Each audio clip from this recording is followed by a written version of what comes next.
Welcome to ஐரக்டின் channel. எங்களோட videos உங்களுக்கு பிடிச்சிருந்ததுன்னா லைக் பண்ணுங்க, கமெண்ட் பண்ணுங்க, ஷேர் பண்ணுங்க, மறக்காம சப்ஸ்கிரைப் பண்ணுங்க. ஓகே, இப்போ என்ன வீடியோ பார்க்க போறோம்னா மிஸ்டர் கே கதை கந்தசாமி அவங்க சேனல் தான் பார்க்க போறோம். ரீசெண்டா போட்ட வீடியோ தான் பார்க்க போறோம். பார்க்கலாமா? ஓகே. ஹலோ சோல்ஜர்ஸ், வாரம் ரோஸ் பார்க்கலாம் சொன்னேன் இல்லையா? அந்த வாரம் வந்து ஒரு படத்தை பார்க்க போறதில்ல, வெறும் தான் பார்க்க போறோம். யார் அப்படின்னா நம்ம தலைவர் இளையராஜா. பொதுவாக காப்பிரைட்ஸ் அப்படின்ற விஷயம் வந்து இன்னைக்கு யூடியூப்லாம் ஃபேமஸ் ஆகி பார்த்துருப்பீங்க. பல காலமா காப்பிரைட் விஷயத்துல வந்து முக்கியமா சிக்கி பல நாள் பேருக்கு எடுத்துக்கிட்டவர் தான் வந்து நம்ம இளையராஜா. அவர் என்ன காப்பிரைட்ஸ் கேட்டாரு, என்ன பஞ்சாயத்து பண்ணாருன்றதான் இந்த தெளிவா பார்க்க போறோம். வந்து கைண்ட் ஆஃப் ரோஸ் வச்சுங்க. பட் இருந்தாலும் தலைவர் மேல வந்து தயிர் அன்பு உண்டு, பாசம் உண்டு. ராத்திரில ஒரு பாட்டை கேட்டு வைப் பண்ணிட்டு தூங்குவது உண்டு. பாய போடுங்க, காப்பி கேட்க போறாரு. ஐயோ அப்படியா? இல்ல பாட்டுல கேட்கலீங்க. சரி, ஓகே சோல்ஜர்ஸ், ஓரா பேசாம வீடியோல போயிடலாம். அதுக்கு முன்னாடி ஏன் லைக் பண்ணுங்க, அது மட்டும் இல்லாம ஃப்ரெண்ட்ஸ்க்கு ஷேர் பண்ணி விட்டுருங்க. மறக்காம நம்ம சேனலை சப்ஸ்கிரைப் பண்ணுங்க. ஓகே சோல்ஜர்ஸ், ஓரா பேசாம வீடியோல போயிடலாம். நான் கந்தசாமி, இந்த ஷோ கோலிவுட் கந்தசாமி. இந்திரா வந்தது, சந்திரா வந்தது, இந்த சினிமா தான். இங்க எம்ஜிஆர் வந்தது, என்டிஆர் வந்தது, இந்த சினிமா தான். What is copyrights? காப்பிரைட்னா பாவே தெரியாது நினைக்கிறேன். காப்பிரைட்னா ஒண்ணும் கிடையாது. ஒவ்வொரு கிரியேட்டருக்குமே தன்னோட படைப்பை வந்து பாதுகாக்கிறதுக்கும் தன்னோட உரிமையை பாதுகாக்கவும் இருக்கிறதா வந்து காப்பிரைட்ஸ் அப்படின்னு சொல்லுவாங்க. காப்புரிமை அப்படின்னு சொல்லலாம். காப்புரிமை பேர் தமிழ்ல. உதாரணி ஒரு பாட்டு போறீங்க, அந்த பாட்டு நல்லா இருக்குது, பட் அந்த படம் வந்து சரியா ஓடல, பெருசா போய் சேரல. பட் அதே நேரத்துல ஒருத்தவங்க பாட்டு ஆட்டிய போட்டு அவன் படத்துல வச்சு பயங்கர பேர் வாங்கிட்டா அப்படின்னா கண்டிப்பா வந்து பாட்டு எடுத்துட்டு சார் என் பாட்டு ஆட்டிய போட்டாங்க சார் அப்படின்ட்டு நீங்க வந்து டைரக்டா கேஸ் கொடுக்க முடியும். அதுதான் வந்து காப்பிரைட்ஸ். இது எல்லா ப்ரொடியூசருக்கும் இருக்கும். அதான் ப்ரொடியூஸ் பண்ணேன், எனக்கு தெரியும். இந்த பாட்டு மியூசிக் கம்பெனிஸ்ல இருக்கும். அந்த மாதிரி தான் நம்ம இளையராஜா வந்து கேட்டிருக்காரு. பட் என்ன பிரச்சனை அப்படின்னா அது ஒரு ரேஷியோன்னு இருக்கும் இல்லையா, ஒரு நியாயம் தருவம் இருக்கும் இல்லையா. பட் அங்கதான் வந்து தனியா வந்து மீறி போகிறான் என்று நினைக்கிறது. அப்படிங்களா? ரொம்ப ரொம்ப அப்படிதான் பேசுவேன், அப்படிதான் பேசுவேன். இளையராஜாவும் காப்பிரைட்ஸும் இப்ப டைம் பாத்தீங்க அப்படின்னா இப்போ முதல் சம்பவம் பண்ணிருக்காரு நம்ம சூப்பர் ஸ்டாரோட கூலி பிள்ளை கூலி நானதான் சொன்னேன். இந்த கூலி படத்தோட ப்ரமோஷன்ல வா பக்கம்பா அப்படின்னு பாட்டு இருந்திருக்கும் இல்லையா, பழைய தங்கம்மன் படத்துல. தங்கம்மன் தனுஷ் படம். அந்த படத்துல வந்து வா வா பக்கமான்னு பாட்டு இருந்திருக்கும். அதை வந்து எடுத்து அதை தீம் சாங்கா போட்டிருப்பாங்க, டிஸ்கோ அப்படின்ட்டு. என்னாச்சு அப்படின்னா இளையராஜா வந்து என்னை கேட்காமல் பாட்டு போட்டிருக்கீங்க, லோக்கி வந்து என் பாட்டு எடுத்து யூஸ் பண்ணிருக்காரு, எப்படி அவங்க யூஸ் பண்ணலாம்? அவர் அது மட்டும் பண்ணல, அவர் உண்மைய படத்தையும் பண்ணிருக்காரு, ஃபைட் லவ் படத்தையும் பண்ணிருக்காரு. ஃபைட் லவ் படம் தான் ப்ரொடியூசர் வந்து என் பாட்டு எடுத்து யூஸ் பண்ணிருக்காரு அதை கேட்காம அப்படின்ட்டு இருக்காரு. சரி ஓகே, அது எடுத்துக்கலாமா? அது நான் யூஸ் பண்ணிருக்கேன், ஓகே ரைட்ஸ் தரலாம். அதையும் ஒரு படிக்கு மேல போயிட்டு விக்ரம் படத்துல வந்து விக்ரம் அப்படின்ற பாட்டு நான் போட்டது என்ன கேட்காம வந்து படத்தை யூஸ் பண்ணிருக்காங்க அப்படின்ட்டு தய வந்து ஆவேசமா வந்து அறிக்கை விட்டுருக்காரு போல. இதுல என்ன ஒரு கொடுமை என்றால் மத்த படத்தை விட்டுருங்க, வேற ஏதாவது ப்ரொடியூசரி பாட்டு போட்டாங்க விட்டுருங்க. இந்த விக்ரம் படம் பாத்தீங்க அப்படின்னா ஒரிஜினல் விக்ரம் இல்ல, அந்த காலத்து விக்ரம். அந்த படத்துல ஒரிஜினல் ஒன்றே வந்து நம்ம உலகநாயகன் தான். அவரு தான் வந்து அந்த படத்தை விக்ரம் எடுத்தது. அந்த படத்தை மொழியை வந்து பாட்டு எடுக்கிறேன், ஆனா அதே பாட்டு யூஸ் பண்ணிக்கிறேன் அப்படின்னா பாட்டு ஓடுறே மாதிரி நம்ம கமல் சார் தான் வந்து ரைட்ஸே இருக்கு. அவர் பாட்டை எடுத்து அவரே போட்டதுக்கு நீ எப்படி போலாம் அப்படின்ட்டு நம்ம இளையராஜா கேக்குறது வேடிக்கையா இருக்கு. சரியா கேட்டீங்க அப்படின்னா கண்டிப்பா சரியே கிடையாது. ஓனரே உள்ளோட மாட்டீங்க, சோல்ஜர்ஸ் நீங்களே சொல்லுங்க சோல்ஜர்ஸ். அந்த படத்துல வந்து ஒரிஜினல் ஓனர் நம்ம ஆண்டவர் தான். ஆண்டவரோட ரைட்ஸ் இருக்கும்போது ஏன் போட்ட அப்படின்னு கேக்குறது எந்த விதத்துல இதோட பரவாயில்ல. கேஸ் நடந்திருக்கு. அந்த கேஸ்ல இவரோட மியூசிக் காப்பிரைட்ஸ்ல ஏகப்பட்ட முறைகேடுல வந்திருக்கு அப்படின்லாம் வந்து கேஸ் வந்துருக்குது. அது எப்படி முறைகேடுன்னு சொல்லலாம்? காப்பிரைட்ஸ்னா ஒருத்தவங்களுக்கு விக்கதான் செய்வாங்க. பட் இங்க என்ன கதை தெரியுமா? இந்த கதையே வேற. என்ன இருக்கு அப்படின்னா ஒரே மியூசிக்க வந்து சம்மந்தமே இல்லாத 2 பேர் 3 பேர் கிட்ட வந்து நான் வித்துருக்காங்க.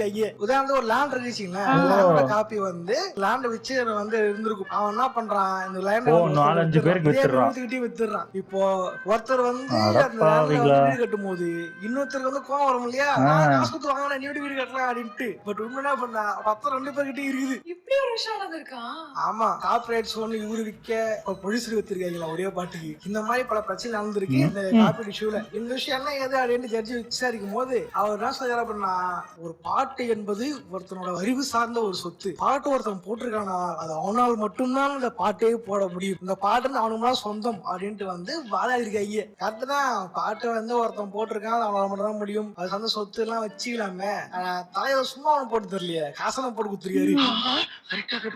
ஒரு ப்ரொடியூசர் கிட்ட காசு வாங்கி தான் போட்டு கொடுத்துருப்பாரு. ஒரு ப்ரொடியூசர் பே பண்றாரு அப்படின்னா அது அவர்தான் சொந்தம். சொல்ல மாட்டான். டைலரிங்கே ஒரு கலை தான். அந்த கலையில வந்து ஒருத்தனால வித்தியாச ட்ரெஸ் தைக்க முடியுது அப்படின்னு வச்சுக்கல, அவங்க கிட்ட நீங்க காசு கொடுத்து ட்ரெஸ் வாங்கிக்கிறீங்க. பட் அவன் என்ன பண்றான் அப்படின்னா, இந்த ட்ரெஸ் வந்து நான் தான் தைச்சேன், என் அறிவால் தான் வந்தது, அதனால நீ காசு கொடுத்தே வாங்கியிருந்தாலும் ஒவ்வொரு வாட்டியும் ட்ரெஸ் போடும்போது எனக்கு காசு கொடு அப்படி மட்டும் சம்மா நடந்திருக்கு. இந்த மாதிரி விஷயத்த இளையராஜா தரப்புல இருந்து ட்ரை பண்ணும்போது அது ஜட்ஜிக்கிறது ஒரே கேள்விதான், மியூசிக் நீங்க வந்து ரைட்ஸ் காசு கேட்கிறீங்க, இதே மாதிரி பாலாசிரியர் கேட்டா என்ன பண்ணுவீங்க அப்படின்ட்டு ஜட்ஜி திருப்பி ஒரு கேள்வி கேட்டிருக்காரு. அது என்ன பதில் சொன்னா எனக்கு தெரியல. அப்படி என்ன சொல்லிருப்பாங்க அப்படின்னா, என்ன சொல்லிருப்பாங்க, நான் போட்ட மெட்டுக்கு தான் அவர் பாட்டு எழுதினாரு, அதனால காசு எனக்கு தான் சொந்தம்னு சொல்லிருப்பாரு. அந்த மாதிரி வெறும் பாடல்களை வைத்துதான் இது வந்து வளரணும் அப்படிங்கறது ஒண்ணு இல்ல.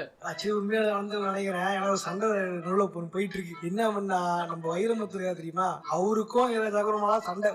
என்னாச்சுன்னா வந்து இப்ப ஏதோ ஒரு ஃபங்க்ஷன்ல வந்து சொல்லியிருக்காரு போல. அவர் என்ன சொல்லிருப்பாரு அப்படின்னா, ரெண்டு பக்கம் விட்டு கொடுக்காம பாட்டும் முக்கியம், அதே டைம்ல இசையும் முக்கியம் அப்படின்ட்டு ரெண்டுத்தையும் வந்து கரெக்டா பேசி இருந்திருப்பாரு. அவரும் மெட்டே இல்லாம பாட்டை நம்ம பாட போறதும் இல்ல, பாட்டையில படிக்க போறதும் இல்ல. சோ ரெண்டுமே வந்து அந்த உயிர்மை எழுத்து அப்படின்ற மாதிரிதான் இருக்குது. அது வந்து கரெக்டா விட்டு கொடுக்காம பேசி இருந்திருப்பாரு. பட் என்னாச்சு அப்படின்னா, நம்ம கங்கை இருக்காரு தெரியுமா, இளையராஜாவோட தம்பி, அவர் என்ன பண்ணிட்டாரு, நீ எப்படி இப்படி பேசலாம் அப்படி பேசலான்ட்டு கண்டபடி ஆவேசமா பேட்டி ஒன்று கொடுத்துருப்பாரு. வீடியோ ரிலீஸ் பண்ணிட்டாரு. வீடியோ ரிலீஸ் பண்ணிட்டாரா? ரைட்ரா. அந்த வீடியோல பாத்தீங்கன்னா பயங்கர ஆவேசமா பேசிட்டு இருப்பாரு. அவர் என்னையா கேட்டாரு, ரெண்டும் ஒண்ணுதானே சொன்னாரு, இல்ல தப்பு இருக்கு, சம்பந்தம் இல்லாம பேசுறாங்களே சாமி. பொதுவா கலை அப்படின்றது எதுக்காக அப்படின்னா, பொதுமக்கள் என்ஜாய் பண்றதுக்கும் அவன் ரிலாக்ஸ் பண்றதுக்கும் அனுபவிக்கிறதுக்கும் மட்டும்தான். மக்கள் சரியா ஃப்ரீயா கேக்குறது பாடுங்களேன். லைட் மியூசிக் எல்லாம் தவிக்கிறான் சார். இப்படி வந்து தலைவர் காப்பிரைட்ஸ் எல்லாத்தையும் காசு கொடு கேட்டாரு அப்படின்னா, ஒரு காலத்துல என்ன ஆகும்னா, யாருமே காப்பிரைட்ஸ்க்கு பயந்து அதை யூஸ் பண்ண மாட்டாங்க. அதனால யாருமே அதை வைப் பண்ணவும் மாட்டாங்க. காலப்போக்குல அதை வந்து காணாம அழிஞ்சு போயிடும். ஏன் நான் அப்படி சொல்றேன் அப்படின்னா, பொதுவா ஃபேன்ஸ்லாம் என்ன பண்ணுவாங்க, ஒரு பாட்டு பாடுவாங்க, இல்ல தனக்கு பிடிச்ச ஒரு ஆளை வந்து உயர்த்தி பேசுவாங்க, ஒரு கெத்துரா இதுடான்னு பேசுவாங்க. பட் அப்படி பண்ண சில சூப்பர்மேன் சல்மான் ஃபேன். ஓ அந்த டபுரியா, ஓ அவரா ஏன் என்ன பண்ணுவாங்க அப்படின்னா, ஒருத்தருக்கு பிடிச்ச ஒருத்தரோட பாட்டை அதை சொல்லிதான் வந்து அதை பெருமைப்படுத்த முடியும். உதாரணத்துக்கு ஒரு விஷயம் சொல்றீங்க அப்படின்னா அதோட விஷுவலி ஏதாவது சொல்ல முடியும். பட் அதுக்குள்ள காப்பி ஆயிடுச்சா என்ன பண்றது? அந்த துட்டம் வாங்கி தான் பழைக்கணும். ஆச்சரியம் ஏதாவது விஷயம் இருக்கா நமக்கு? அவ்வளவு பஞ்சத்திலேயே கிடக்கும். அந்த மாதிரிதான் நான் இருக்கேன் அப்படின்னா, 96 படத்துல அந்த இவரோட பாடல்கள் தான் வந்து வச்சிருந்திருப்பாங்க படத்துக்குள்ள. காரணம் வந்து ஒரு வைபாவும் ஒரு ஃபேன் பை மட்டும் வச்சிருந்திருப்பாங்க. மியூசிக் டேரக்டரே வந்து ஃபேன் பையும் அதாவது வச்சிருந்திருப்பாங்க. இதை பத்தி என்ன பண்ணிருப்பாங்க அப்படின்னா, இளையராஜா பேர் எடுக்கும் போது ஒருத்தர் கேட்டிருப்பாரு, இந்த படத்துல வச்சிருக்காங்க, இதை பத்தி நினைக்கிறீங்க அப்படின்ட்டு. தலைவன் வந்து ரியலைஸ் பண்ணாரா என்ன பண்ணாருன்னு தெரியல. எடுப்புலயே வந்து இது வந்து ஒரு ஆண்மை இல்லாத தன்மை அப்படின்ட்டு ரொம்ப கொச்சா பேசியிருந்திருப்பாரு 96 மியூசிக் டேரக்டர். உண்மையா சொல்லுங்க, அவர் பண்ணது ஒரு ஃபேன் பை மூமெண்ட், அவ்வளவுதான். அதை தாண்டியும் சொந்தமா பாட்டு போட்டு எல்லாம் பண்ணிருக்காரு. உனக்கு ரைட் சொன்னா ரைட் சைடு கொடுக்காம பண்ணிருக்காங்க, தப்புங்க அப்படின்னு சொன்னா அதை நிறுத்திடலாம். அது விட்டு ஒரு மியூசிக் டேரக்டர் எந்த அளவுக்கு கேவலப்படுத்துறது ரொம்ப தப்பான ஒரு விஷயம். உதாரணம் லோக்கி அண்ணன் இந்த படத்துல இந்த வா பக்கமா அந்த பாட்டு ஏன் பாட்டுருப்பாரு அப்படின்னா, அது ஒரு ஃபேன் பை மூமெண்ட் தான், ஒரு ரீகால் தான். நம்ம சூப்பர் ஸ்டாரோட பழைய படம் தங்கமகன், இந்த படத்துல மெயின் பிரச்சனை தங்கலாம் நினைக்கிறேன். அதனால ரீகால் பண்றதுக்காக அந்த பாட்டை போட்டு ஒரு வைப் பண்ணிருப்பாங்க. இந்த பாட்டு வைப் பண்றது மூலமா யாருக்கு லாபம் அப்படின்னா, இளையராஜாவுக்கும் தான் லாபம். இன்னைக்கு மியூசிக் பல பேர் வந்துட்டாங்க, பல பேர் பாட்டு போட்டாங்க. பட் ஒரு பழைய பாட்டு ரீகால் பண்ணும்போது அவருக்கு தான் வந்து பல பேர் போடுவாங்க, ரிவ்யூஸ் பண்ணுவாங்க, தவிர அப்படியே வந்து அழுத்தத்துக்கு தலை தூக்கி கொண்டு போட மாட்டாங்க, இல்ல இவரை போட்டு கீழே மிஸ்டும் போட மாட்டாங்க. இப்படி ஃபேன் பை மூமெண்ட் எல்லாத்தையுமே வந்து இன்சல்ட் பண்ணி போயிருந்தாரு அப்படின்னா, நாளைக்கு நான் சொன்ன மாதிரி யாரும் வந்து கண்டுக்க மாட்டாங்க, அப்படியே வந்து தனிவுபடுத்துவாங்க. அப்படியே இவ்வளவு காப்பிரைட் பண்றாரு, கரெக்ட் தான். காப்பிரைட் ஓனர் காப்பி கேட்கிறாரு, எல்லாம் ஓகே தான் இல்லைன்னு சொல்ல. பட் இவரு போட்ட பாடல்கள் சில பாடல் காப்பி கேட்டும் உள்ளது. அதை பார்த்து நான் சொல்லிக்க, இளையராஜாவும் காப்பி கேட்டும் தலைவருமே வந்து காப்பி கேட்ல கண்டிப்பா ஒருவர். கரெக்டா சொன்னா அப்படின்னா குரியா ஹெப் எப்படி ப்ரொனன்சியேஷன் தெரியல, அவர் போட்ட ஒரு பாட்டு தான் வந்து லேடி இன் பிளாக் அப்படின்ற ஒரு பாட்டு. இதை வந்து 1971 அவர் போட்டிருக்காரு. அந்த பாட்டு நீங்க போட மாட்டாங்க, ஆனா காப்பி வச்சிருப்பீங்க, நீங்களே யூடியூப்ல பாத்தீங்க. அப்படின்ட்டு வரும். இது வந்து பாத்தீங்க காதல் அப்படின்னா வந்து கல்யாணராமன் படத்துல வந்து வர அந்த படம் பயங்கர சிங்க் ஆகும். காதல் வந்துருச்சு ஆசையில் ஓடி வந்த அப்படின்ட்டு. இப்ப ரெண்டு மட்டும் பாத்தீங்க அப்படின்னா ரெண்டு மட்டும் ஒரே மாதிரி தான் இருக்கும். 71ல ஆமா, ஆமா, வந்து கேட்டிருக்கேன். 79ல தான் இந்த கல்யாணராமன் படமே வந்திருக்கு. சோ பெருமுருகேசா போட்டிருந்தாருன்னு இது ஒரு நினைக்கிறேன். காப்பி கேட் தான். இப்ப நான் என்ன பண்றேன் அப்படின்னா இந்த லேடி இன் பிளாக் பாட்டை வந்து ரீமேக் பண்றேன், யூஸ் பண்றேன் வச்சுங்களேன். இப்ப நடுவில் இவரு குறுக்க வந்து காப்பி கொடுன்னு கேட்டாருன்னா நான் இவரு கொடுக்குறதா இல்ல அவரு கொடுக்குறதா கட்டாதான் கேக்குறேன். நான் சரியா பேசுறேன். ஜார்ஜ் பிரசட் அப்படின்ற ஒரு போட்ட பாட்டு தான் வந்து இந்த பாட்டு. இத வந்து எப்படி இன்ஸ்பயர் பண்ணி இளையராஜா போட்டாரு அப்படின்னா ஏபிசி நீவாசி எல்லாம் முன் கைராசின்னு பாட்டு போட்டிருப்பாரு. இப்ப பாத்தீங்க அப்படின்னா ரெண்டுமே ஒரே பாட்டு தான், அப்படியே அச்சிஸ் ஒரே மாதிரி இருக்கும். இப்போ நான் வந்து அவரு போட்ட அந்த பாட்டை போட்டேன் அப்படின்னா யாரு ரைட்ஸ் கொடுக்குறது, யாரு காசு கொடுக்குறது? இது மட்டுமா இன்னும் நிறைய இருக்குது. 1967ல படம் வந்திருக்கு, ஹிந்தி படம். அந்த படத்துல தான் வந்த படம் தான் அது அப்படின்ட்டு ஒரு சோக பாட்டு. அது என்ன பண்ணிருப்பாரு நம்ம தலைவர் 1984 டிஸ்டன்ஸ் நீங்கள் கேட்டவை அப்படின்ற படத்துல சோகா பாட்டா போட்டிருப்பாரு. அப்புறம் வந்து டோர்கி ரஹி அப்படின்ற ஒரு பாட்டு 1971ல வந்திருக்கு. கிழக்கே போகும் ரயில் அப்படின்ற படத்துல 1978ல வந்து பூமர சம்பு பூத்தாச்சின்னு போட்டிருப்பாரு.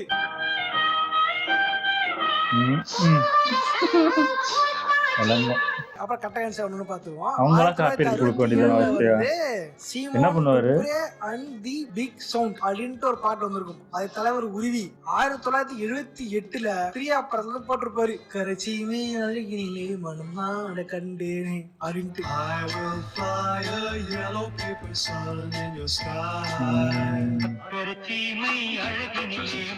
அப்படியே மாத்திட்டாங்க. இல்ல அப்போ யாருமே இங்கிலீஷ் பாட்டு அந்த பாட்டுலாம் பார்க்க மாட்டாங்க. ஒருத்தர் ஒரிஜினல் பாட்டுல ஒர்க் பண்ணாரு ஏன் பாடுதான் காசுன்னு கேட்டாரு அப்படின்னா இவங்க வந்து ஒரிஜினல் கொடுப்பாங்களா இல்ல இவரு கொடுப்பாங்களா? இல்ல அந்த ஒரிஜினல் வந்து கட்ட கட்டி இவருகிட்ட காசு கேட்டா இவரு என்ன பண்ணுவாரு? சோ இவரே வந்து காப்பி அடிச்சு படம் பண்ணி விட்டு இவரே இப்படி வந்து மத்தவங்க காப்பி அடிச்சு கேட்டு பிரச்சனை பண்றதும் அவன் தலைகரவா பேசுறதும் வந்து சரியா கேட்டீங்க அப்படின்னா கண்டிப்பா அவர் வயசுக்கு வந்து சரி கிடையாது.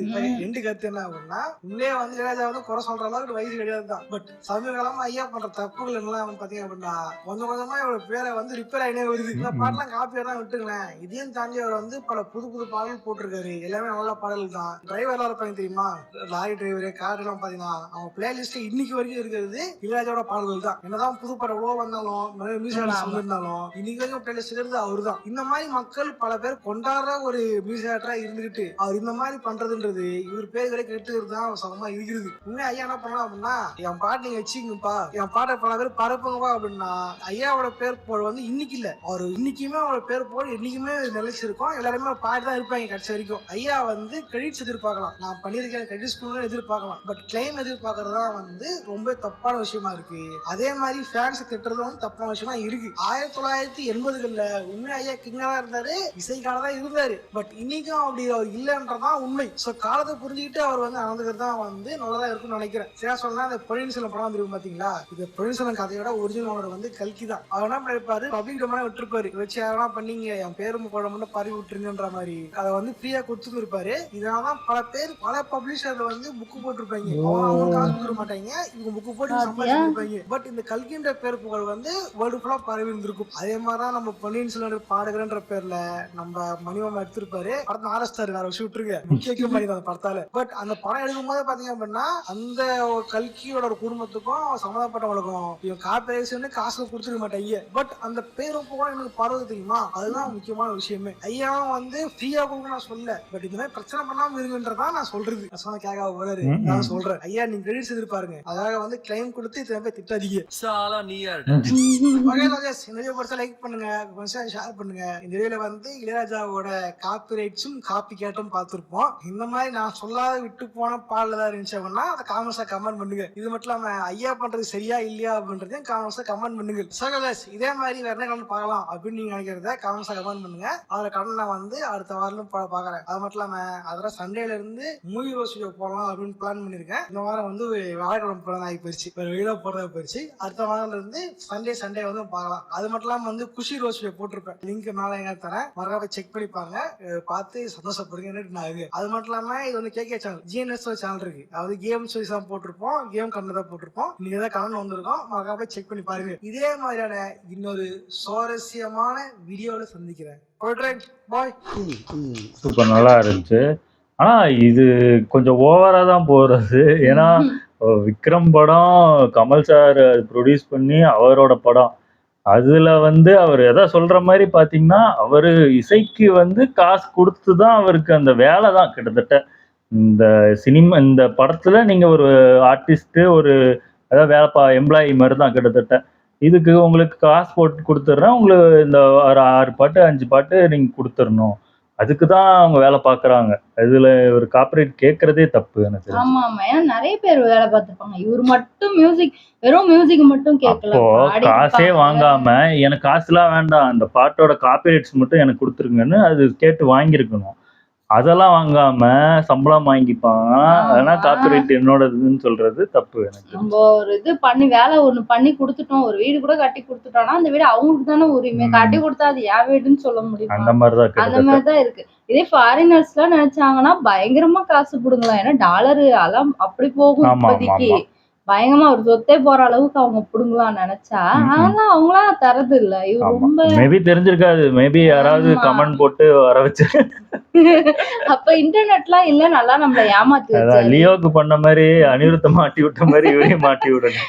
ஆமா, மாட்டி ஆமா. விடுங்க, அப்பதான் அடங்குவாருன்னு நினைக்கிறேன். நல்லா இருக்கு. ஓகே, என் வீடியோஸ் உங்களுக்கு பிடிச்சிருந்தா லைக் பண்ணுங்க, ஷேர் பண்ணுங்க, கமெண்ட் பண்ணுங்க, மறக்காம சப்ஸ்கிரைப் பண்ணுங்க. எல்லாருக்கும்